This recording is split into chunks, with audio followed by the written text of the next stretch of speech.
Hi everyone, it is Stacy with the Stacy Jewel Foundation, and today I am going to talk to you about loving yourself. Are you ready to have a seat on the couch? All right, let's do it. 'Cause I'm beautiful, yeah. When I'm with you, no question that this girl can hate me because I'm beautiful. So many of my viewers that actually know me know that I am a chance taker, know that I am the type of person who will talk about doing something one day and the next day it'll be done because I am very diligent on being the best me that I can be and loving myself, meaning I take chances, I try opportunities, I do things that I feel like I'm going to enjoy in life because you only live once. I am the type of person that tries to motivate others, tries to inspire others because I feel like this is a life worth living. And in order to be the best you can be, you have to be able to fully embrace everything around you, which is a reason why you have to love yourself enough for certain decisions to be made, which I'll get into shortly. But you also have to love the life that you live. And if you don't, you're not really living. So what I wanted to dive into are details on how to love yourself in a way to where you're loving your life. So one of the biggest ways to love yourself is to not tolerate disrespect. And in that sense, that means from anyone. People will treat you how you allow them to treat you. They will address you the way you respond. And it's pretty simple to allow things to slide and then one day wake up wondering, why do these people talk to me this way? Or why do my kids talk to me this way? Or why is my job treating me this way? Or why am I feeling so disrespected all the time? And it's because you are allowing people to do those things. So if you stop allowing that, then you will be loving yourself enough to say, hey, if they don't respect what I'm asking them on how to treat me, then I don't need to be around them. It is very simple. I know sometimes it is complicated in your eyes, but really it's not. And the reason it is not complicated is because you set your own boundaries. So if I allow some of my friends to stand me up all the time or to be late all the time or to just do things that I feel are disrespectful without addressing it or saying things to them, they're going to continue to do it. And it's not a fault of theirs. It's because they don't really know that you're feeling disrespected. So even when you're having conversations with your kids, when they raise their tone or do certain things, you have to immediately check that because you want to make sure that they're understanding, like, I feel disrespected right now. You don't do that. So if you are going to embrace the people in your life, the situations in your life, you have to be sure that you're not feeling disrespected because how can you genuinely be happy if you're always being disrespected? So make sure that you're checking that when it comes to the people you have in your life. The second way of loving yourself is not allowing a job to change you. We get jobs because we need to pay bills. Or we have jobs because it's a career field that we love and it doesn't really feel like work. But let's be honest, when you get to a job, you don't really act like you act at home, which is fine. But when you are being challenged with your faith or you are being challenged with your dignity, your respect, do you really want to bypass all of that just to keep that job? So at the end of the day, you have to try to determine what's more valuable, that job or your self-respect. Now, I know a lot of people will say, oh, well, that's easy if you make a lot of money, or I have to have this job. There's Uber, there's DoorDash, there's Amazon Flex, there's another job. There's lots of things you can do to where you are not allowing a job to change who you are. So I'm going to start off early, y'all. I'm just going to be 100 with you guys. I do not take kindly to management of jobs trying to intimidate people. And recently that's what happened to me, where a superior asked me to kind of tell on people at my job and give her information. And I simply responded, if someone comes to me in confidence and they're just venting about something and it's not harming anybody at work, it's not jeopardizing anybody's freedom, it's not like a criminal matter or anything, I am not going to just run to you all the time to give you information. Because when someone comes to me in confidence, I don't feel comfortable going to you to tell you what they said. If they wanted you to know, they would tell you. Maybe I'm the person they want to vent to because they know it's not going to get out and I can give them proper advice. Treat a job just like you treat regular people you deal with. You want the same respect. You set the same boundaries. You set the same intentions in what you're doing.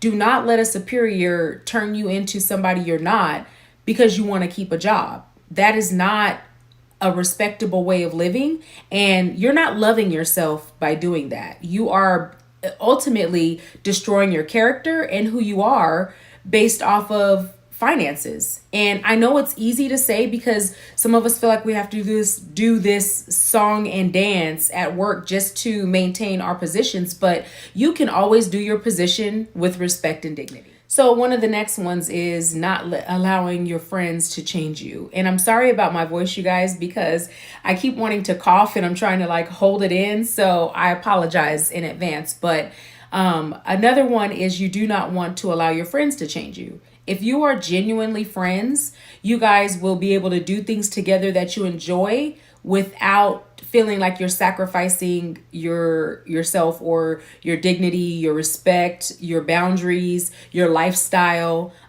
For example, a lot of people are always comparing single women to married women. To me, I get it. I really do. If you are married, typically you hang out with married women. If you are single, typically you hang out with single women. In my life, though, I have married friends and I have single friends. I don't do single stuff with my single friends, though. I go to movies. We go do nails and toes. We have ladies' time. We go to dinner. We do things like that. But I don't go clubbing. I don't go to single things. When I'm with my married friends, I do the same things I do with my single friends, except they're just married, or I do couples retreats, group, excuse me, or couples dinners or whatever. But you have to set the boundaries. You don't allow somebody to change you, whether you're married or not. The things that you enjoy doing are the things that you enjoy to do. When I speak about like the single friends versus the married friends, or just people who are in a relationship versus those who are not, again, you are the one who sets those boundaries. Now, I see a lot of people, or a lot of women, I should say, that say, I am married, so I only have married friends. Well, I've known people since the 4th grade and they may not be married. That doesn't mean I'm not going to hang out with them just because they're not married. They respect my boundaries. They know that when they ask me to go do something, it's going to be something that's respectable of my relationship. So we're going to go to dinner. We're going to go to a movie. We're going to go do things that are not jeopardizing my relationship or my dignity or my boundaries. And I can love myself in that relationship for it. Okay, so the final one is to love yourself the way you are. And if you don't like something about yourself, love yourself enough to change it. And the reason that I say that is because if there's something that you don't like about yourself, there's a trait, there's a, and I'm not talking physical, I'm talking personality wise or whatever, or even if it is physical, you are the only person who can change you, right? So if there's something you don't like, I know that one thing that I do not like about myself that I've been working on is being more patient. I am a instant, I want it, this is what I want to do type of person. I want it, now let me make the plan to finish it. Now let me act on that plan. Now let me finish it. I want to start taking more time to think things through thoroughly before actually acting on them, because I am an action person. I am not a sit back and let's take 3 months to figure out if this is going to work. I'm going to jump in, try it. If it doesn't work, I'll move on to something else. So one of my biggest things is I feel like I've spent a lot of money on businesses that either I didn't genuinely want to do, or I did and I just kept going knowing that it wasn't my passion or purpose. And so it was like a revolving door for businesses for me. I just kept going and going and going and building and recreating and putting money in. And ultimately I had to stop and just tell myself, what are you doing? Like, take a moment and be patient.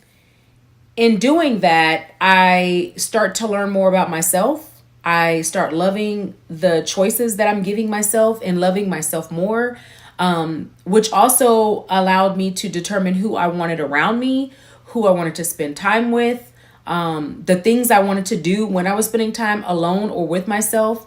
I've been actually spending a lot more time alone because I've been going through this process of just really figuring life out. I mean, I just turned 46 and I feel like there's so much for me to do, that I am figuring out my game plan before actually just jumping in and doing it. So I think that when you really love yourself, you have all of these aspects into play and you're able to have a life that you genuinely enjoy.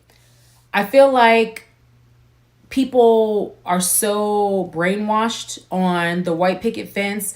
Go to school, get your degree, get a job, get a house or whatever, get married, have kids, live the rest of your life working somewhere until you can retire. And then when you retire, you're able to have fun. No, no, no. You should determine how you want to live your life at whatever age. I'm not going to wait until I'm 70 or 80 years old to enjoy my life and to retire. If that means that I have to work at a job that maybe I bust my butt at 4 or 5 hours a day and grind really hard and then spend more time with family and friends or doing the things that I enjoy, so be it. That there is no traditional way to live. We've been brainwashed to believe that. There is no way that everybody has to own a house or everybody has to own a car or everybody has to have gone to college. This is your life. Love yourself enough to set your own boundaries to live the way that you want to live, whether that's not having a job and having your own business, whether that's, not owning a house and maybe staying in a condo where you don't need a car and you can walk to everything. Whatever it is, determine what you love about it and live that life. So I hope somehow, some way this video has inspired someone to take a look at their life and think, okay, I need to get my priorities together and figure out how I want to live my best life, or I'm living a pretty good life. I love how I'm doing things, and if people don't like it, oh well. So at the end of the day, you are the only person who can determine what life looks like. And if you're doing so and you're enjoying it, bravo. And if you are not, make some changes. This is the time. This is the date. It's not going to get any easier by just sailing through without really figuring out what life is for you. So love yourself enough to do that. Okay. All right. Well, thank you guys. I appreciate you guys joining in. If you haven't already, please like, subscribe, and share. This is Stacy with the Stacy Jewel Foundation, bringing you comfort, care, and love, and hopefully inspiration. Have a good evening. Bye.